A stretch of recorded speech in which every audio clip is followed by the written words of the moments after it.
Hello and welcome to FinTechTalk. Today we're looking at RegTech, the emergence of technology to do all those grueling compliance and regulatory tasks that people found so difficult. It's a growing area, but it's not a very well understood one. So we here at FinTechTalk thought we would bring the world's leading expert on RegTech and grill him for half an hour. So by the end of this episode, you will be as well versed in RegTech as anybody else. Well, the UK's leading organisation for fintech is Innovate Finance. It is the independent industry body that promotes and shares knowledge across the fintech industry. And the Chief Strategy Officer is Adam Jackson. So Adam is a specialist in RegTech. It's arguable no one on planet Earth knows more about the subject than him. Adam, am I flattering you? You are exaggerating. I think if real experts on RegTech tune in, they might think that I'm padding my part. But certainly RegTech is a large chunk of my work. I should also say, you say RegTech, I say RegTech. Let's call the whole thing off. It's kind of either either. I was going to ask, I've heard both, but I will defer to you. So we'll say RegTech, regulations. You keep saying RegTech, and I'll say RegTech. Well, let's punch in. Adam said, people watching this, they'll be thinking, God, this sounds like a tough subject. But what are we talking about? What is RegTech? Well, at the heart of it, it's simply about using technology to solve regulatory issues. So essentially, for particularly financial services, but it goes way beyond financial services firms, they have a lot of regulation. Financial services particularly regulated, but other sectors have a lot of regulation as well. So applying technology to make that easier, better, cheaper. That's kind of at its core. We can go into, there's a number of different areas, particularly where you have different types of RegTech solutions, and kind of the technology it uses. But it's all the technology you might expect. It's cloud computing, it's AI, it's APIs for data, it's robotic applications, it's distributed ledger technology, but using all of those specifically to help firms, in particular, comply with regulation or report on regulation. So it's pretty broad. I mean, that is one massive industry. Yeah, it is. So as I say, we focus particularly on financial services, but it does apply to any sector that's regulated. And then, there are different taxonomies of RegTech. A kind of simple one would be to say, well, there's solutions for financial crime. Big chunk of that probably is onboarding. So like know your client, verification for taking new customers on. There's like Encompass on Fido, Alloy, all operating in that space. It's quite a crowded market. But actually new firms coming on in there. So if you think financial crime, just as firms are looking to use technology to comply with regulations, criminal gangs are using technology to try and get around them. So actually, you're seeing much more sophisticated use of technology by state operators and by organized crime. So then, technology solutions, fighting technology with technology. And I saw a demonstration recently by a new startup called Derumari, who have I think it's called Productpedia. They haven't brought it out just yet, but it's using AI and machine learning to spot money laundering in particularly complex financial products. So when you get into things like derivatives, increasingly technology applications overlaying things like derivatives can be quite, if you like, can be used for money laundering, but actually their technology can spot kind of trends and red flags. Sorry, I've gone off a slight diversion, but financial crime is a big part. Regulatory reporting would be another of where you need to report as a firm to the regulator, and obviously using technology to automate that. Compliance management, there's quite a lot of companies in that space, which is almost just using technology to more easily explain what regulations you've got to comply with. The TSO, the stationery office, which when I was a small child was part of government. It kind of published government reports, but it's now in the private sector, and their focus is RegTech solutions. So for automating regulatory rule books. So in effect, they make the regulatory system machine readable. And a lot of our firms I work with in financial services, they have really complex financial rules. So the Financial Conduct Authority will set out a rule book, but then that will refer to other rule books, and then there'll be definitions set out in other places. So again, making that machine readable, so all of that is navigated, is really important, as well as then when all of this stuff is updated. I mean, we saw when the Ukraine war, the Russian invasion of Ukraine kicked off, just looking at the lists of prescribed individuals who then financial services had to freeze their assets. That list was being updated, kind of hourly. Again, if you've got that automated, you're able to comply really quickly rather than constantly checking. And in that case, it was different authorities around the world prescribing actually sometimes different lists of individuals. If you can automate that, then you can ensure that you are kind of compliant. So compliance management's a big part. And then things like credit risk, DueDil does some due diligence on investments, kind of automating it, looking at the companies you might invest in. And there's quite an increasing area of ESG, environmental society governance reporting, kind of sustainability reporting, whether that's kind of validating claims about sustainability or again, reporting back to the regulator on the impact, maybe the carbon emissions of a lending portfolio. So I think, some of that is just, so it's crime getting more complicated and regulations getting more complicated. But technology can kind of ease the burden and make it easier. My Lord. This is much broader than I realized. I psychologically previously was not including stuff like cybercrime. So we were including KYC, onboarding, cybercrime. So even stuff that's, some way away from purely, compliance stuff, really intense technology, cutting edge stuff. Yeah, and arguably it's quite a grey area. I suspect there are some firms. I've worked with some firms who've said they're not a RegTech, but they appear to do things which kind of fit into RegTech definitions. So it can be quite broad, and then, as you say, merge into what's RegTech and what's cybercrime. I wonder where people think it's sexy enough, because you mentioned regulation and compliance, but no offense, but the eyelids droop a touch. Whereas if you say you're in cybercrime or you're in AI and machine learning, all of a sudden venture capitals and private equity companies perk up. So people wanting that higher valuation maybe try and brand themselves as something that's a little bit sexier. But it turns out, no, RegTech is sexy enough. So we have a few questions coming through, and if anyone's watching this and thinks, they'd love to try and bamboozle Adam with a question, the more unpleasant, the better. Let's test his knowledge, then feel free to pose it. But let's just carry on. He talks about, by the way, machine learning regulations. How do you prepare a regulation to be machine learning? I mean, don't just machines ingest the English language now and proceed from there? How is that done? I have no idea. You're straining at the boundary of my knowledge as well. But I would say, so two things I would pick out. One, it requires a process. So the Financial Conduct Authority actually did a lot of testing to try and make part of its rulebook machine readable, and it piloted it with quite a lot of banks. That sadly kind of got put on the back burner. It was a CEO of the Conduct Authority who went on to even better things. But first thing would be that there's quite a lot of just testing, and it is about, you still got to make sense of some of that English language. The other part is making it API-able, so baking into where you publish, baking in the APIs so that you can have that data interface. You should, if you want to know the half-hour explanation, then getting someone like TSO along could explain exactly how they do it.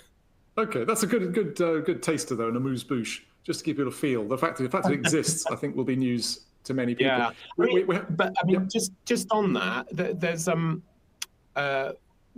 Guy had a bit of a spat with the Financial Conduct Authority last year because they were publishing new regulations on sustainability reporting, sustainability disclosure. And in the United States, the SEC, the securities regulator, has done the same and has expressly said, mandated large corporations and banks that when they do their sustainability reporting, they must put them in an XBRL format. So this probably, this kind of partly answers your question as well. If it's in XBRL, it makes it then machine readable for not so much the rule book, but then actually the reporting, which can automate it. And in the UK, the FCC... So the XBRL, I think, tags certain financial terms, does it not? So they're taking from the accountancy profession that has made, trying to standardize. So if you put, I don't know, net income, it has a sort of meta tag that is recognizable by everyone else in the XBRL environment. Exactly. And in the UK, the Financial Conduct Authority ruled that out. So they said, we're not going to mandate.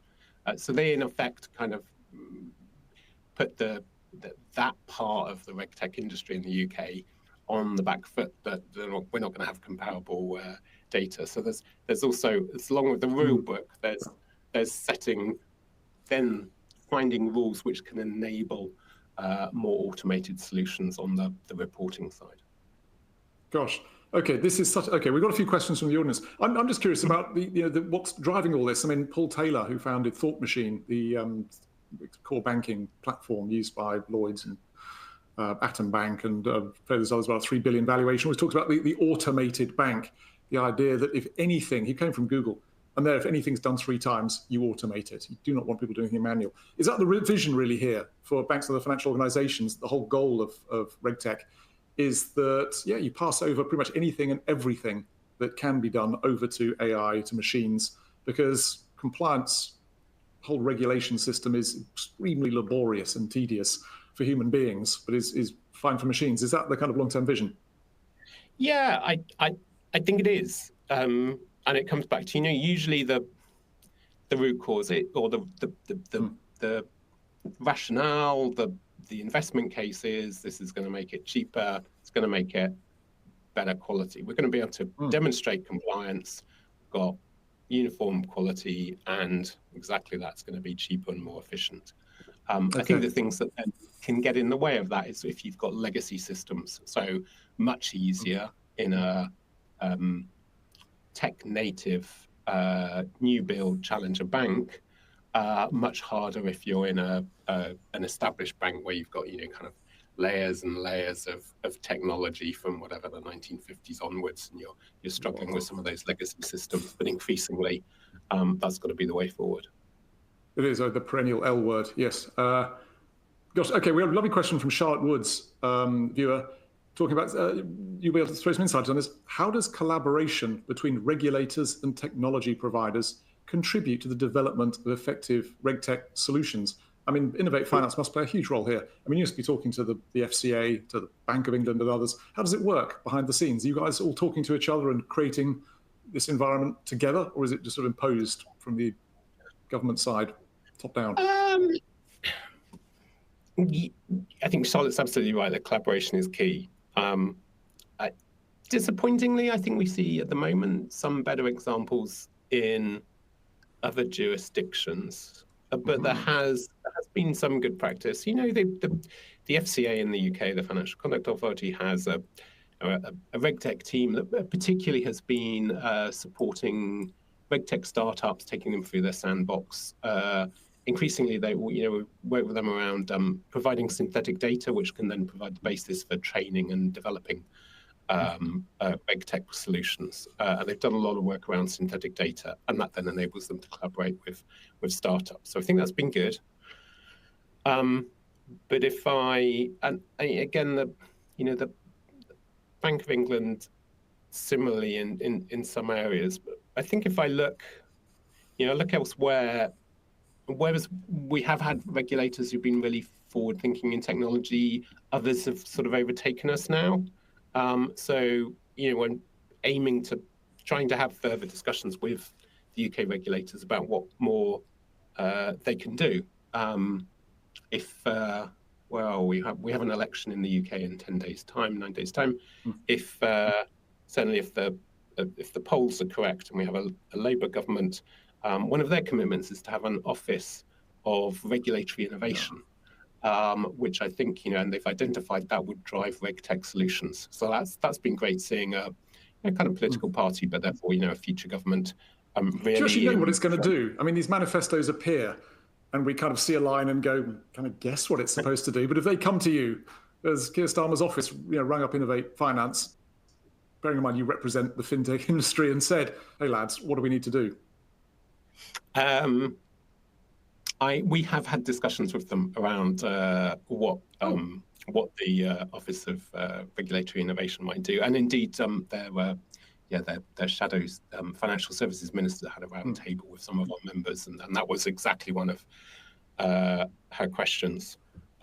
As part of that, we published a report. Actually, we've been working with the Corporation of the City of London, who are great champions of RegTech, looking across the city. And published a report recommending a regulators adopt a RegTech test, which we've then identified would be one thing, for example, that this new Office of Regulatory Innovation could adopt, which is more, I think this addresses one of the other questions actually on the chat, which was when regulators propose new policies, new regulations, getting them to think at that point, how could this new regulation or policy be implemented with RegTech solutions? And are there other rules we could write? The making it XBRL mandated is a good example. Are there rules we can write which would make it more likely that RegTech solutions can be introduced? And indeed, are there ways of looking at compliance where we can encourage RegTech adoption? So that's something very specific that we fed in, and comes back to the international experience. Sure. And viewers will notice that the link has been put in the chat. Oh, fantastic! The report is so good. So honestly, if you're into the subject, read the report. It's just the most leading document there is on the whole subject. So click on the link and read Innovate Finance's report. And that report again, it goes back to Charlotte's question. It was the City of London, Innovate Finance. Together, we've called it kind of a UK RegTech platform, but it's basically a working group, a kind of coalition of both financial services who might use RegTech solutions and RegTech providers, and bring in the regulators to identify ways in which RegTech can be adopted. So that's absolutely that kind of collaborative model. As I say, I think Jersey's been doing this for a small jurisdiction. They've been really pushing hard. And I think if you look at somewhere like that, the difference is that they've then made a bold statement to say, as a regulator, they will be tech positive. So regulators in the UK tend to say we're tech neutral, where you can do stuff analog or technology based. We're not going to determine that. Jersey's come out straight and said, actually, our aim is to encourage the adoption of technology, and we're looking to encourage the adoption of RegTech. We think it's better than, if you like, doing reporting by spreadsheets.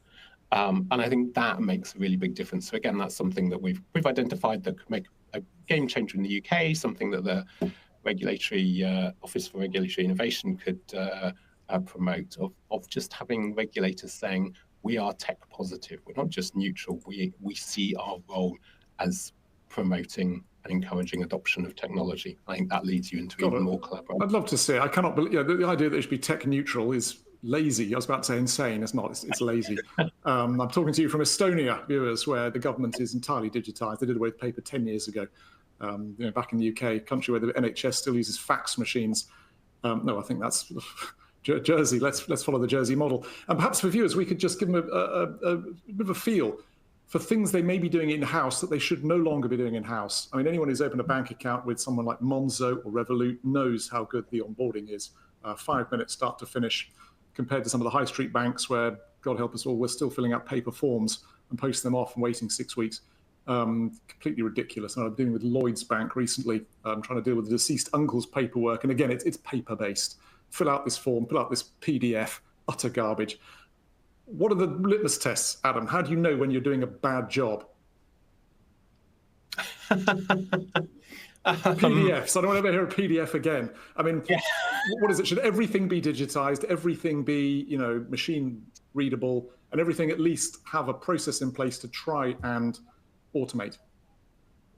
Yeah, I think that point about automation, that it should be data based and therefore, in a digital form, Mm, which, as you say, doesn't not a kind of photographic form of digital ID, albeit, equally one of the technologies of some of that onboarding is biometrics, which I guess, it does also mm, depend on facial recognition. But yeah, I think the more it is driven by data that then allows particularly AI and machine learning. I mean, we sometimes we get caught up on robotics and AI and forget that ultimately they depend on good quality data, and that's what drives AI. So I think start with the data, then looking at how that is used absolutely to automate, mm. maybe to ensure that things are reusable. We have this discussion around verification. We're still a little way from kind of reusable digital verification, but at the moment there's still that question of you maybe have to go through the process each time you go to a different digital bank. But if we can get to the point where actually you've got one form of digital verification or ID, all the better. And I think also then increasingly looking at things like blockchain of, again, it's about thinking not in terms of kind of crypto assets, but blockchain as a digital record of a legal asset. And I think that's, it's a basically a kind of record storing, ordering process. So again, thinking about increasingly digital assets, digital contracts, digital legal title, as well as digital information. Okay. You mentioned Jersey earlier, but I'd like to ask, you're British, I'm British. We can be a little insular in the fintech world in the UK and assume we are world leaders. But as our football team may discover this evening, England, UK, we tend to overestimate ourselves occasionally compared to the rest of the world. Give us a reality check. Is the UK the most advanced on fintech and regtech? Oh, that's a very broad question. On regtech, I would say, what we've seen is probably places like Hong Kong, Singapore ahead of the UK. Now, that's largely due to, I think, again, the regulator's approach. The Hong Kong Monetary Authority, the Singapore MAS regulator have really strongly, again, they've been tech positive, they've promoted it, they've developed, for example, in Singapore, ESG reporting that's fintech enabled. So they've kind of really baked it in. I think, on the other side, it then partly depends on so you've got the regulator encouraging, enabling, supporting industry. You've then got the buyers, the financial institutions, and I think that's kind of varied. It will be varied around the world, but if you think, I mean, we did a piece of work with KPMG around kind of a user's guide to regtech, and kind of looking internationally as well at what the barriers or what you need to see adoption within a financial institution, within a bank, within a company. And we've mentioned legacy technology, and therefore you've kind of got to get a sense of, in different territories, how much legacy stuff there is and how much new digital infrastructure there is in financial services. Now, in the UK, that does kind of vary a bit between sector. It's about awareness at board level. So again, I think in the UK, we can still do more to educate and raise awareness of what regtech can do. And it's a fast growing area. So there's always more we can do to help financial firms think about what's available. And again, that's something that places like, I mentioned Jersey, mentioned Singapore, mentioned Hong Kong, I think they do. And then kind of having board champions. Often the finance director is a good champion if you can show that it's cheaper, and the chief risk officer is a good champion if they can see that it ensures better compliance. Tell me what drives this, though. We have a question. Sorry to interrupt you. We have a question just from Colin Fraser, which is how do existing regulatory policies influence the adoption of RegTech solutions? I'd interpret this as saying, what's really driving this? Is it regulators saying you must? Because all the sounds of it, the gains are so big. You shouldn't wait for a regulator. People should be taking the lead on this. I mean, the financial savings, the ability to spot fraud, the customer experience is also vastly superior with companies that have cutting-edge digital solutions. I mean, is this a regulator-driven thing, or should companies just be taking the lead on this because it's a good thing to do in itself? Yeah, it needs to be both. So I think there's great examples of firms just getting on and doing it. And whilst, so you've got an industry of RegTech providers, but equally some firms will get on and do it themselves. So there's a great example of HSBC, I think working in partnership with Google Cloud to developing their own kind of bespoke anti-money laundering tech solutions. So, that's a great example of a large established bank getting on and doing it, not waiting for the regulator to say so. As I say, then on the other hand, there are areas where solutions could be better enabled, could be easier to introduce if the regulator thought about that when they developed the policy.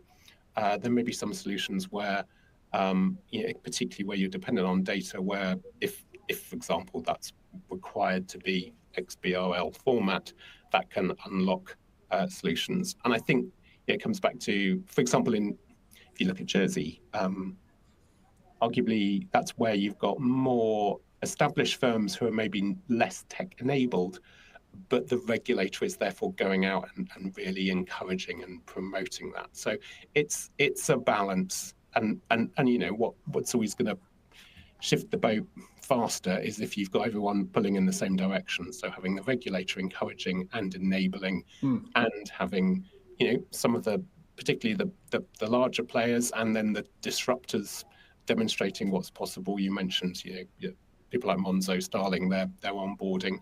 That puts pressure on the market. We kind of need all of that going on, and the industry themselves, the RegTech industry themselves, to keep raising the profile, explaining what they can do, particularly as they develop more capability. There's a constant communication of just what's possible, as well as listening. I think there's more to do, and it's something we want to do with the RegTech platform that we set up with City of London, of having a bit more of a strategic dialogue between RegTech providers and financial institutions of kind of what are the big challenges. It might be what are either the big compliance risks or the big areas which create cost, which there isn't a RegTech solution for at the moment. And things like in the UK, kind of principles-based regulation, looking at tech-enabled solutions to that.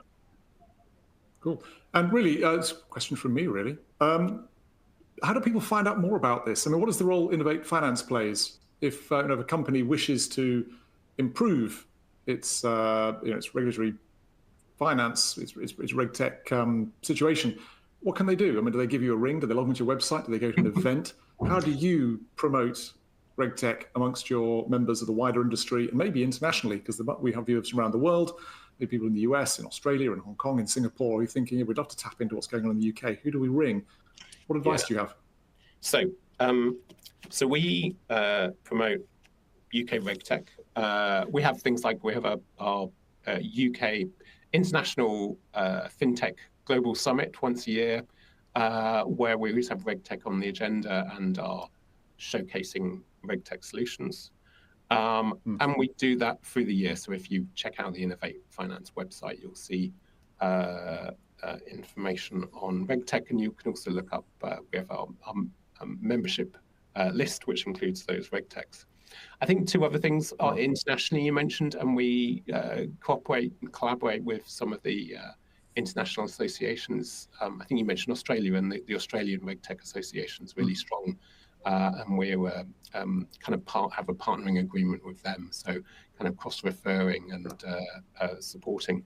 I think the final thing I would say is, if you're looking for a RegTech solution, so check out our website, check out the report that you very kindly shared.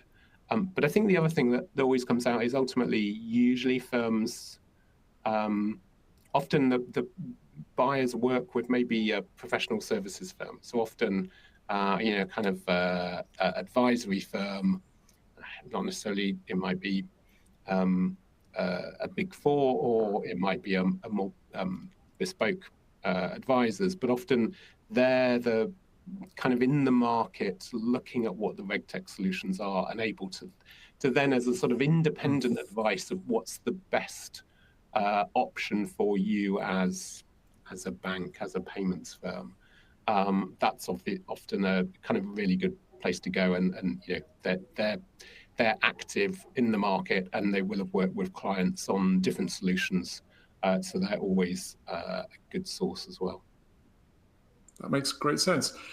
Wow, Adam, that is a whirlwind tour. That's as good as an introduction to RegTech as you're going to find anywhere within half an hour. We've covered a tremendous amount of ground, and you've expanded my knowledge. I assumed falsely at the start of this conversation that RegTech was going to be quite a narrow sort of compliance-based thing, but it seems to be really everything from cybercrime, anti-money laundering, really, policing everything organizations do. And there's really no limit to the technology that can be embraced. Although I hope you are able to get some sense out of the incoming Labour government and make sure this new regulatory office is technology forward and not technology neutral. That sounds pretty feeble in the age we're in. This is FinTech Talk, and we love to emphasize the tech. So Adam, thank you so much for your time. It's massively appreciated. Thank you, Charles. It's been a pleasure. Great. Okay. Well, from us at FinTech Talk, thank you so much.